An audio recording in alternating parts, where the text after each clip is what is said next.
Bonjour à tous, nous sommes ici à Castillon pour le plein d'emploi solidaire et nous sommes avec la présidente de l'association. Vous pouvez nous présenter votre association? Alors donc je suis salariée de l'association Plein Emploi Solidaire qui est présidée par Patrick Valentin et nous on existe puisqu'on a pour objectif de défendre le droit d'obtenir un emploi qui est un droit constitutionnel. C'est une association locale ou nationale?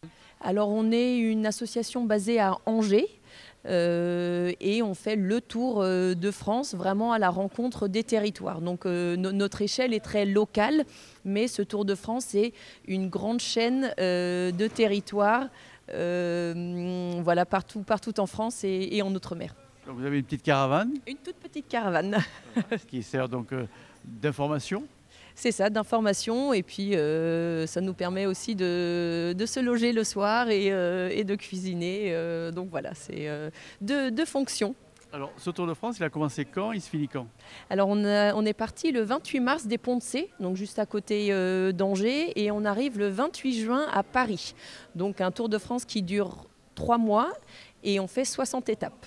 Quartiers, communautés de communes en France, et on a proposé donc ce Tour de France aux territoires qui se sont mobilisés, et ce sont des territoires qui œuvrent pour le plein emploi solidaire et notamment sur l'union de toutes les ELP. Alors c'est un nouvel acronyme et qui veut dire les entreprises de lutte contre la privation d'emploi. Alors concrètement, vous fonctionnez comment?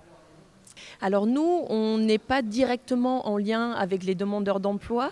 Nous, on est plutôt là pour mettre en lumière ce qui se fait sur les territoires. En fait, les territoires sont déjà une telle richesse d'initiatives dans l'insertion, dans le travail protégé, dans le travail adapté et dernièrement avec les EBE. Et nous, on vient vraiment mettre un coup de projecteur sur ce que font les territoires et comment ils amènent les personnes privées d'emploi de retour à l'emploi. Alors Marie, vous êtes la présidente, mais la présidente de quoi? Je suis la présidente de Castilab, et Castilab est une entreprise à but d'emploi, une EBE. Et c'est une expérimentation qui fait partie du territoire zéro chômeur, qui permet à des gens qui étaient éloignés durablement de l'emploi de retrouver un emploi en CDI à temps choisi. Alors concrètement, vous faites quoi? Alors, Castilab, c'est donc une entreprise à but d'emploi. Ça crée de l'emploi pour les gens qui étaient privés durablement d'emploi. Ça fait partie de l'expérimentation Territoire Zéro Chômeur. Et moi, en tant que présidente, j'ai pour mission de créer du lien entre le conseil d'administration et l'équipe administrative et de faire en sorte que les activités créent un plein emploi. Comment on fait pour vous contacter? Castilab, il faut regarder sur Internet, sur Facebook et contacter On le mettra en bas de l'écran. Castilab. Merci. Monsieur le maire, vous accueillez ici la caravane de plein d'emploi solidaire. Pourquoi avoir fait ce choix?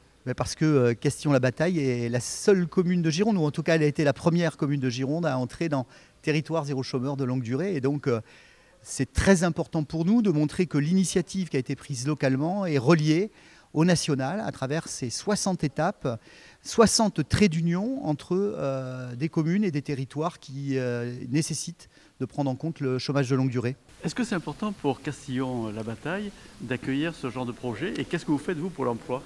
Alors c'est important pour Castillon parce que c'est essentiel de montrer qu'il n'y a pas de fatalité par rapport au chômage de longue durée. Qu'est-ce qu'on fait ? Déjà plus de 50 contrats à durée indéterminée en 1 an et demi. Je crois que c'est considérable. On a réussi et on va continuer pour atteindre ce qu'on appelle l'exhaustivité. On voudrait aller jusqu'à 150 contrats à durée indéterminée. On a un chômage très important ici, de longue durée, un taux de chômage de 27%. Et donc il faut proposer non pas simplement des discours, de la bienveillance, mais des actions concrètes et le retour à l'emploi. C'est ce qu'on souhaite mettre en œuvre avec Territoire Zéro Chômeur, et attirer l'attention aussi des pouvoirs publics, de l'ensemble de nos concitoyens, sur ce qu'on appelle le droit à l'emploi, qui est un droit constitutionnel et qu'il nous faut aujourd'hui transformer en droit effectif. C'est ce qu'on essaye de faire avec Territoire Zéro Chômeur. Qu'est-ce qu'il faut faire pour convaincre les entreprises d'embaucher ? Alors, il y a une partie, vous avez raison de le souligner, d'emplois qui sont créés par les entreprises, mais il y a aussi un certain nombre de nos compatriotes qui sont sur le bord de la route, pour des raisons assez différentes, qui peuvent être des accidents de parcours, qui peuvent être des handicaps, qui peuvent être des difficultés liées à l'âge. Et donc, il faut proposer des solutions effectives. Et l'entreprise à but d'emploi, Castilab, ici à Castillon-la-Bataille, propose un retour à l'emploi avec un CDI à temps complet ou à temps partiel. C'est du concret et c'est pour ça que ça marche. Et c'est sur la base du volontariat, parce que si la personne n'est pas volontaire, ça ne peut pas fonctionner. Et donc nous souhaitons privilégier des solutions de terrain pragmatiques qui sont financées par un fonds national d'expérimentation à charge constante. Ça veut dire quoi? Ça veut dire que plutôt que de verser à un demandeur d'emploi au chômage depuis de nombreuses années des indemnités qui sont finalement un mode d'indemnisation passif, même si c'est important que la solidarité nationale s'exerce, il faut aussi utiliser ces fonds pour pouvoir remettre les personnes en emploi. Ce n'est pas le travail qui manque en fait dans ce pays. Du travail, il y en a partout, c'est l'emploi. Et les entreprises sont réceptives à ça? Oui, les entreprises sont réceptives. On travaille d'ailleurs dans le comité local pour l'emploi avec l'ensemble des entreprises du bassin de vie. Association de commerçants, TECAP, le club d'entreprise intercommunale. Et il n'y a pas de nouvelles activités définies par l'entreprise à but d'emploi sans que les chefs d'entreprise présents puissent donner aussi leur avis et vérifier avec nous que ce que nous créons comme nouvelles activités ne vient pas percuter ou concurrencer des activités du secteur marchand.